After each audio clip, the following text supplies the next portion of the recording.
companies interested in the site. WRAL climate change reporter Liz McLaughlin explains why.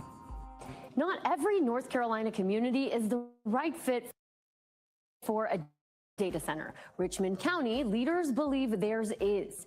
Amazon is building one of the state's largest data center campuses here, 20 buildings across 800 acres. As 31 North Carolina communities have moved to restrict data centers, I wanted to know what made Richmond County say yes.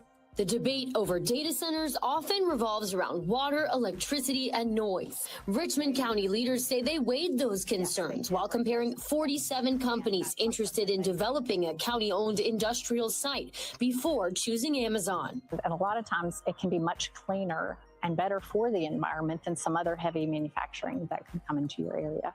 Richmond County economic developer Marty Butler says after the textile industry moved out, the county was uniquely suited for new industrial growth. Our community did what they knew to do, invest in infrastructure. Butler says Amazon's projections on impact were reviewed by independent engineers and that the campus won't even rank among the county's 5 largest water users.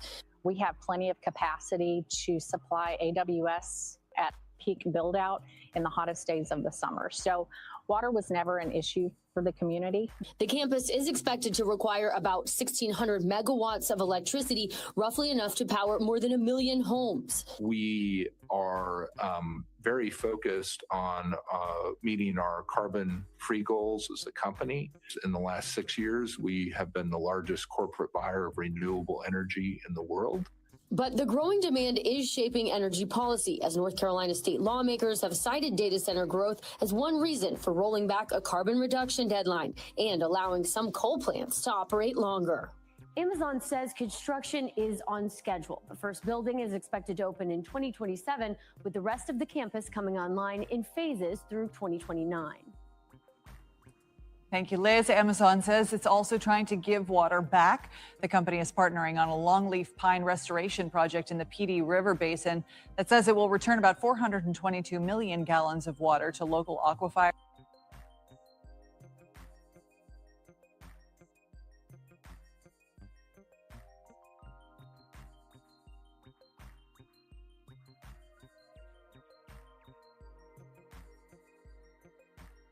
A proposed Amazon data center campus threatens to worsen water issues in a small North Carolina community. The company announced plans to build the campus on nearly 800 acres of land in Richmond County, 80 miles east of Charlotte. More than $10 billion will be invested in the project, and the company claims it will create more than 500 jobs over the next 5 years. The centers will consume large amounts of local water to operate, and members of the community are pushing back. William Ingram is a local farmer and co-founder of the Richmond County Coalition for Justice and Black Empowerment. He explains the community already has water problems, with some wells running dry and quality issues leading many in the community to buy bottled water rather than use tap water. Now, with the coming data center here in Richmond County, we have an even bigger issue. And the issue is that it's the amount of water that it will consume a day with our already pressing water issue here. The Amazon campus will be located near a Duke Energy-operated natural gas plant. The Richmond County's Board of Commissioners approved economic incentives for the community as part of the deal for the data center's construction. Ingram says Richmond County already knows the cost of industries moving into the area. In 1991, a fire broke out at a chicken processing plant in the town of Hamlet and killed 25 people. The deaths were due in part to the plant's poor safety measures, and the plant's owner was found guilty of 25 counts of involuntary manslaughter because of the incident. Ingram says that woke the community up. His organization has partnered with groups like the North Carolina Environmental Justice Network, Clean Water for North Carolina, and Black Workers for Justice to monitor the Amazon project. He adds community members are creating their own assessment. A lot of our local communities or townships here, the residents in it, they're volunteering for that testing. So that's a great avenue that we're going. But these are things that we have to be consistent at in order to make sure that we have the quality health that we need here in Richmond County. Ingram says that many people in the region are Black and Indigenous. If anybody's going to fight for your land and air and water, it's got to be us. It's got to be the residents, the people that live here, the people who came and descended from its original farmers, the only people who've ever lived here. For North Carolina News Service, I'm Eric Tegedoff. Find our trust indicators at publicnewsservice.org. Mr. Sean Ingram from Rockingham in Richmond County. He's Zev Farmer and co-founder of Richmond County Coalition for Justice and Black Empowerment. Thank you for that. Good afternoon, everyone. Good afternoon. I'll be quick, brief, impactful. I stand here today as a son of this soil. I stand here as a descendant of indigenous Black people who have lived on this land, worshiped on this land, buried our loved ones in this land, and fed our families from the land for generations. We are farmers. We are land people, Black people who have lived on this land, worked this land, worshiped on this land, and buried our loved ones on this land. We come from people who knew how to survive from the ground beneath their feet. Long before corporations came here with promises, our ancestors were here with plows, mules, gardens, tobacco fields, churches, schools, cemeteries, and communities. Our family history and community records show that our people were here before 1769. Our ancestors helped establish the Dock Reed Meeting House, which is what is now called Rockingham, North Carolina. This means our roots in Richmond County go back before the founding of the United States itself. So when we speak today, we're not asking for permission to belong here. We are already belong here. But for generations, Black and indigenous people have been pulled off land through fraud, tax pressure, heirs property, manipulation, partition sales, intimidation, lack of legal protection, and other coercive tax. Land that our ancestors fought to keep was taken by piece, acre by acre, and generation by generation. And how, after all that land lost, after all the environmental racism, after all the pollution, the poisoned water, the old pipes, the dry wells, industrial dumping, and broken promises, Richmond County is being told that we need an Amazon data center. Let me be clear, we do not need a data center in Richmond County. We did not ask for one. Our communities did not ask for one. Our water to be placed at greater risk did not ask for hundreds of acres of land to be transformed for corporate profit. We did not ask for money, diesel generators, more energy demands, more pressure on our infrastructure, and more decisions made behind closed doors. My brother, William Ingram, said it plain in his interview, if nobody's going to fight for our land and air and our water, it has to be us. That's right. And that is why we are here. Because this is not just about one project, this is about our survival, this is about whether the original inhabitants of this land will continue to be ignored while outsiders decide what happens to our future. This is about whether our children inherit clean water or corporate waste. This is about whether our elders will be respected or sacrificed. This is about whether our history will be honored or erased. We are not against jobs, we are not against opportunity, but we reject the idea that economic development must come at the expense of Black, indigenous, working class, and farming communities. Most of all, we deserve the right to say no. No to environmental racism, no to corporate land grabs, no to development without consent, and no to sacrificing our water, our farms, our cemeteries, our communities, and our future. We have been demanding justice for generations. We are still demanding justice today. Thank you. All right. I've lost my grandmother, my grandfather, and my mom due to this. So this water problem is much bigger than Flint, and I said yes. You know, every time they drank seawater, they would vomit. So I knew something was going on before it became a public. 73 years here. So I have been able to see what's transformed over my life. time. All of these things have created almost the perfect storm of economic development as far as what I see Amazon needed in order to locate here. I personally think that it's a game changer. Amazon Web Services will invest at least $10 billion in its next AI Innovation Campus right here in Richmond County. It will create at least 500 good-paying jobs. After the announcement has been a lot of positivity from not only our citizens, but leadership and even our neighboring communities. With textiles leaving, we've always had the goal to diversify our economy. So bringing Amazon Web Services to Richmond County was the perfect addition as far as diversifying our manufacturing base. What we expect for the future of Richmond County with the recent Amazon Web Services announcement, this will more than triple our tax base moving forward. I think Amazon Web Services is a dream company to have come here. So it wants to have a positive impact wherever it happens to be.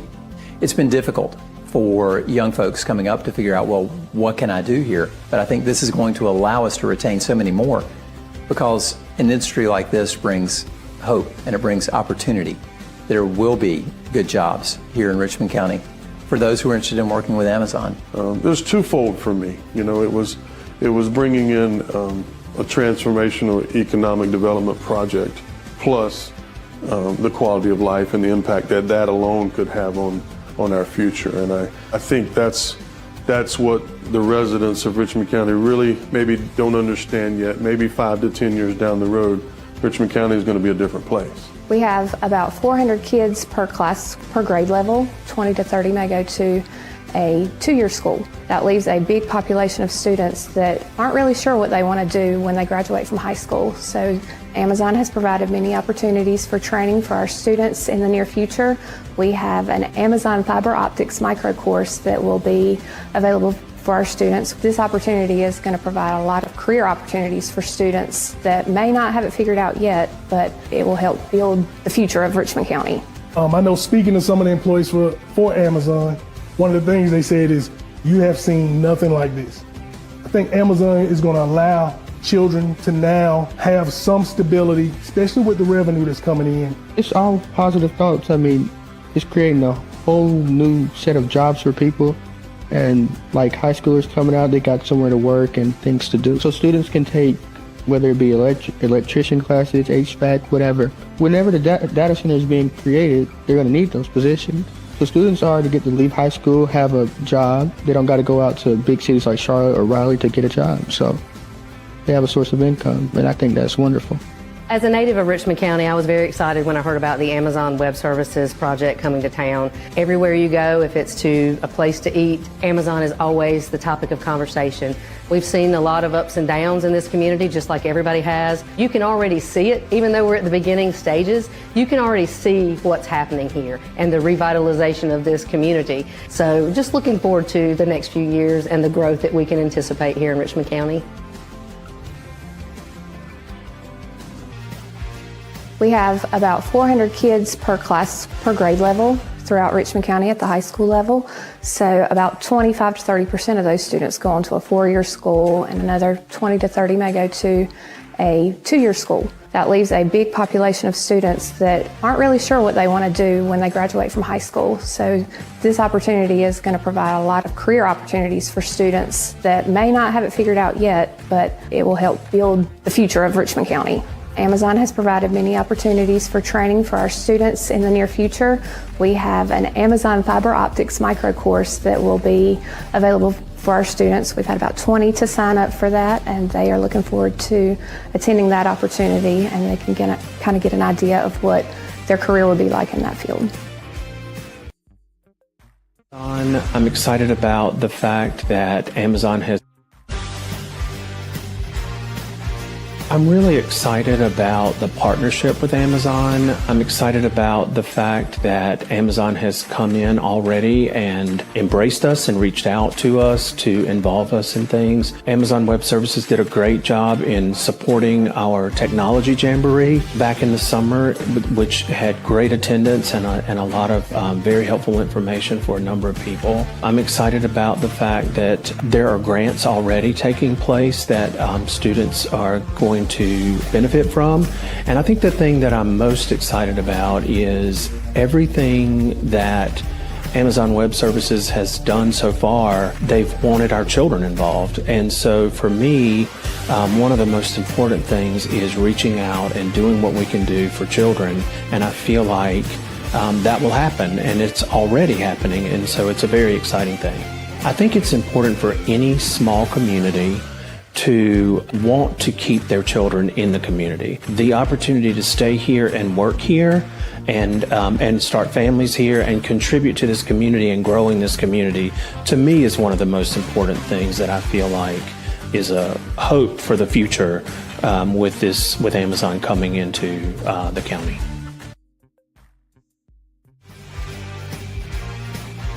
First Health Moore Regional Hospital Richmond is a small rural community hospital with 99 beds.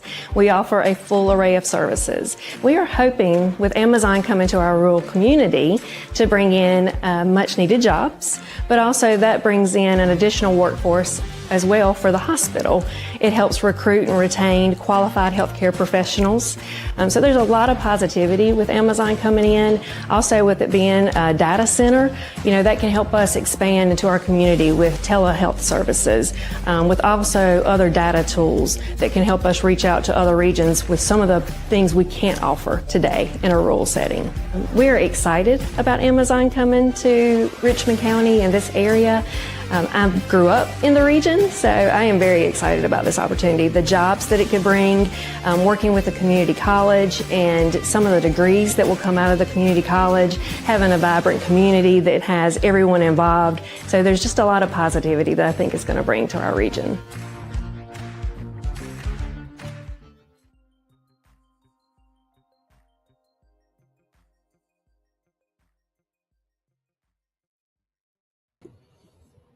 Somebody said, WRL TV, come and talk to the real community of Richmond County, and we will tell you the full story of how the county operates, how this land deal went down. Is very interesting. Maybe get one of your investigators in the news to look into many wrongdoings. Water? ? While in Richmond County, stop and get a tall glass of mud tea. Take a gallon home and share with your family.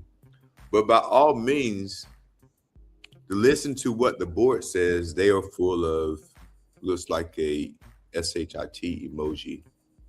Yeah, how does Faye Bridges, she says, how does a county-owned property, where does a county get money, taxes, gifted? If taxes are gifts, isn't that for the benefit of the people?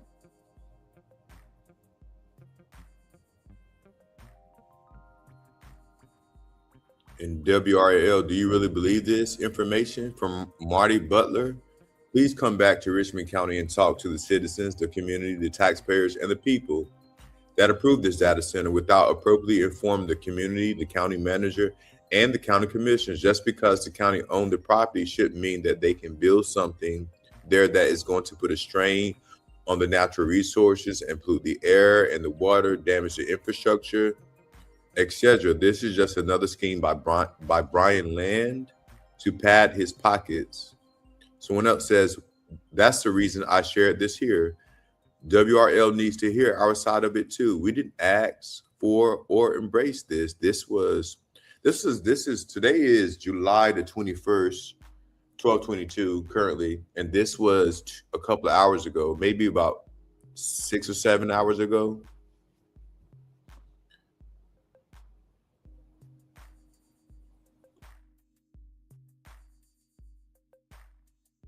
Yeah, that was about 6-7 hours ago, so folks in the community, I mean, we can only do what it is that we can do. And that's just be aware of what's happening around us. And to know that the residents of Richmond County did not ask for this. I mean, we may not all be together, but we are together on one thing, and that's that we did not ask for the data center to be here, and we didn't ask for our water to be contaminated either. And those are things that really, really are important. And so here's a second comment from that same post, Sean. Yeah, let's look at that. Where are we? O says, you are right. To the comment before, the county manager and his 7 cohorts just do whatever they want to fill their bank accounts. They don't care about Richmond County. I mean, you know, the textile industry in Richmond County has been here, historically. When you look at, the eve of the Civil War, the things that happened in other groups of so many industries. I mean, major industries. I mean, Amazon is just, where we are in 2026. But I mean, we can go back historically in Richmond County from Aleo to Sarah Lee, some of those still operating today, Cascades and Purdue. I mean, just look at what's happened. Look at the Richmond County now. Look at the county. Look beside every neighbor. So I don't understand. I mean, I do understand, but what I'm saying is that the false hope that these groups of people who are apparently leaders in their faces, how they feel so brave to show them and say, oh, look what I'm doing. Yeah, look what you're doing for yourself. But the community doesn't exist for them. It exists for their benefit. Well, I mean, when things aren't affecting you and it's not affecting you directly, and you don't have to answer to the community or even listen to the people that actually live there, it's very telling.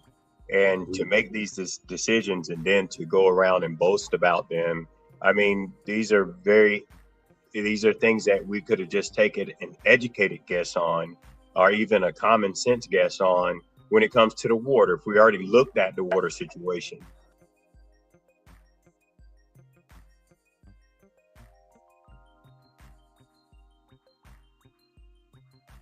So we're going to watch, there's one more video I want to play real quick. The environmental impacts of these data centers. So it's water consumption. So some data centers can use up to 30 million gallons of water. So they're utilizing all the water from the aquifers to municipal water. So people with their own wells are reporting that their wells are running dry. They're having to dig deeper because of these mass amounts of water that these data centers require to stay cool. They have to be cool. And so we're losing our water resources. And it's interesting. Oh, I almost brought this. We're losing. Where are they putting these? I mean, so they're. I mean, I saw the map. I was like, oh, I wonder where I'm going to move to in 10 years because. Yeah, there's very, very few. And it doesn't look there's nowhere to move to. Well, so. The whole country's covered. Correct. And the whole country's almost in a drought restriction. Well, I mean. And so you're going to consume more of our water resources to keep these data centers cool when there's other options. Other countries are looking at other options than just building them in our backyards. And they're literally in people's backyards. They're massive. These things are the size of 20 super Walmarts or more. And you're having to destroy all the trees. They need to be near water. They're looking to be on top of aquifers. They need cooler climates, but you're putting them in hot climates. You're putting them in drought restricted states, which is most of the country at this point, expecting a good outcome. And we're just not going to have it. That's our water sources, and AI has to have water to keep it cool. I mean, I don't understand how that, I mean, are they putting them in Florida? In Florida, I mean, I don't know about out west, but Florida, I mean, you can't run your sprinkler. You can't even water your grass. Yeah. They're literally worried. So many people are moving to Florida. They don't even know how the hell they're going to flush the toilets soon. Mm-hmm. We're talking millions and millions and millions and trillions of gallons of water. What size of city uses $30 billion of or 30 million gallons of water. That's because these data centers are so massive. It's like I'm asking, what would the equivalent be? I think I read in the notes it was 50,000 a population, a city with a population of 50,000 people uses that much. I saw that, yeah. I mean, you're talking that these data centers are going to use more water than the world would consume. It's ridiculous. Now, can you reuse the water? So you can. So they're wanting to go to more closed cooling systems. And in those closed cooling systems, you still are going to be using chemicals. And here's the thing that I think there's a window here where everybody can rush in before any regulations start. And we're starting to see, now at a federal level, they're looking at regulations. They want to pass regulations. But right now it's a free-for-all out there. And so these chemicals, there's no regulations about every 2 years when you have to clean out a cooling closed system, where you're going to throw all of those chemicals. This is where, for systems that are already up and running, I'm getting whistleblowers on the inside saying that they're taking all that waste and they're just running it down into the sewers. There's no oversight, and they're now starting to get tests where this is very contaminated water. So it's going to be a little real shit show here soon. Like the city water is contaminated? So, and a lot of city water is contaminated, and they're using the city water to cool it. Again, it's just going to regurgitate all that PFAS or what other contaminants are in that water back into the environment. It reminds me of, like, my dad's a mechanical engineer, so he built and ran pipelines for Texaco. All through parts of Texas, Oklahoma, up into Kansas. And he used to always tell me, remember this, Aaron, the solution to pollution is not dilution. And I often wonder if that's what they think, taking polluted water and running it through a system and diluting it or dumping it into a river and it flows downstream, that will have a natural dilution would resolve the issue. And it's not. And so even if with the closed cooling system, that water that's recycling in there, eventually they have to clean those systems. They have to release that water. And are there any regulations to look at what chemicals are or aren't in that water before we release it into the environment and down into the drains and just create another pollution issue? We're doing the same thing over and over again, expecting a different result. I have watched this since I began my work in Hinckley, California. I was 31 years old, and I am 66 and a grandmother of 5 today. And we are doing the exact same thing over and over again, just expecting a different result. This lady right. Hey y'all, this is George Cook at African American Reports, and this lady right here is Belinda Joyner. She's a resident of Kingsborough, a predominantly black town in North Carolina. And for decades, she's been fighting for environmental justice, first against hog farmers and now against AI data centers. Please check out our story. It's an important one. Just to sit out on your porch and just enjoy your environment. You can't move because if something was to come right here across the street, where am I going? I've been here all my life. So why should I have to get up and move because something comes in my community that's going to disturb my livelihood? It's like they're living off us, they're profiting off us, and we're the ones that are suffering. The pig farms have been here forever. Everywhere you go, there's a hog farm somewhere. And I take Duplin County, for instance. They have more hogs than they have people. You see all those hogs in there together. When the feces, they walking in it, they stepping in it, When you're talking about the odor from the lagoons, can you imagine trying to have a cookout and the odor, the wind is blowing like today and it's coming your way? Some people like to hang their clothes on the line. Why would you hang your clothes on the line when you take them in? You'll have to wash them all over again. Well, environmental justice is supposed to be fair to everybody, no matter what race, creed, color, whatever your situation may be. That's what environmental justice is supposed to be. But then we have a lot of environmental injustice. Where we're in right now, we live in a community where it's predominantly black. I tell them, if you can head off something before it starts, you have a possibility of stopping it. But if you don't, once it ever gets started, it's hard to stop it. And 9 times out of 10, you won't stop it. As John Lewis said, making good trouble, that helps a whole lot. Because When you stand for what you believe, somebody's going to hear you. So pay attention, people. Be on the lookout for these AI data centers coming in your community. They're putting. My message to North Carolinians about data centers coming to North Carolina, that it's infectious and it's going to ruin the communities because of all of its pollutants in the water. We can't live without clean water. It's impossible. It's not going to happen. Make sure that you organize in your community. Inform yourself on data centers in North Carolina. Tell your neighbor, tell your friends, tell your children about data centers. It really is that important. Ongoing